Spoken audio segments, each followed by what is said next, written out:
सबको जैमसी की आइए हम बाइबल में से वचन देखेंगे। उत्पत्ति 22 अध्याय 2 आयत में इस वचन में परमेश्वर इब्राहिम को आज्ञा देता है कि तुम अपने इकलौते बेटे इसहाक को ले जाकर मोरिया पहाड़ के ऊपर बलिदान करो। बहुत लंबे समय में उसको बेटा दिया था, वायदा किया था, इस से तेरा वंश कहलाएगा। पुराने नेम में नए नेम की परछाई है। जो पुराने नेम में अधूरा दिखता है वह नए नेम में पूरा होता है। इब्राहिम परमेश्वर को दर्शाता है, इसहाक प्रभु यीशु को दर्शाता है। इसहाक की खबर भी जन्म की स्वर्गदूतों ने दी थी, यीशु के जन्म की खबर भी स्वर्गदूतों ने दी थी।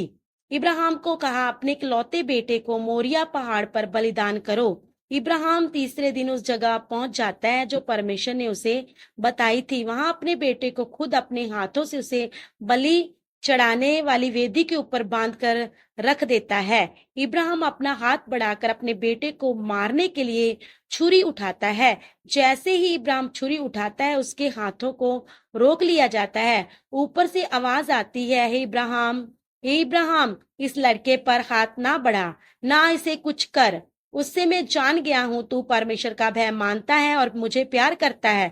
फिर इब्राहिम ने आंखें उठाकर क्या देखता है, एक मेमना झाड़ी में फंसा हुआ है। फिर इब्राहिम ने जाकर उस मेमने को लिया, उसने बेटे की जगह पर होम बलि करके चढ़ाया। उस जगह का नाम यहोवा यिरे रखा, जिसका अर्थ है यहोवा के पहाड़ पर उपाय किया जाएगा।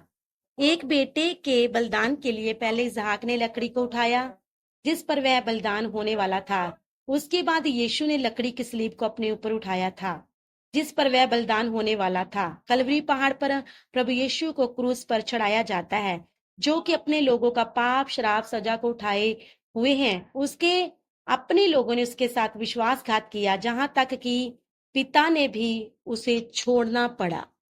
फिर वह पिता हाथ में छुरी लेता है, अपने इकलौते बेटे को जिसे वे प्यार करता है उसे बलिदान करता है। इस बार इस पिता का हाथ नहीं रुकता। यशाया में भविष्यवाणी पूरी होती है, निश्चय उसने हमारे रोगों को सह लिया, हमारे दुखों को उठा लिया, फिर भी हमने उससे परमेश्वर का मारा कूटा दुर्दशा में पड़ा हुआ समझा। परंतु वे हमारे अपराधों के कारण घायल किया गया, वे हमारे अधर्म के कामों के कारण कुचला गया। हमारी शांति के लिए उस पर ताड़ना पड़ी कि उसके कोड़े खाने से हम चंगे हो जाएं। तो भी यहाँ यहोवा को यह भाया कि उसे कुचले। इसहाक की तरह यहाँ पर कोई मेढ़ा नहीं है जिसमें मेमने की जगह पर बलिदान किया जा सके। प्रभु यीशु मसीह ही मेमना था जो हमारे जगत के पापों को उठा लिए जाता है। इसहाक वह मेढ़ा एक परछाई थी जो कि अंतिम बलिदान की, जो कि प्रभु यीशु मसीह में पूरी होती है। इब्राहिम की वह भविष्यवाणी पूरी हो रही है, मोरिया पहाड़ पर उपाय किया जाएगा। कलवरी पहाड़ पर वह उपाय किया गया, हमारे उद्धार का, संसार का, जाति के पापों का, अपराधों का। जिसने अपने निज पुत्र को भी ना रख छोड़ा परंतु उसे हम सबके लिए दे दिया, वह उसके साथ हमें और सब कुछ क्यों कर ना देगा। आमीन।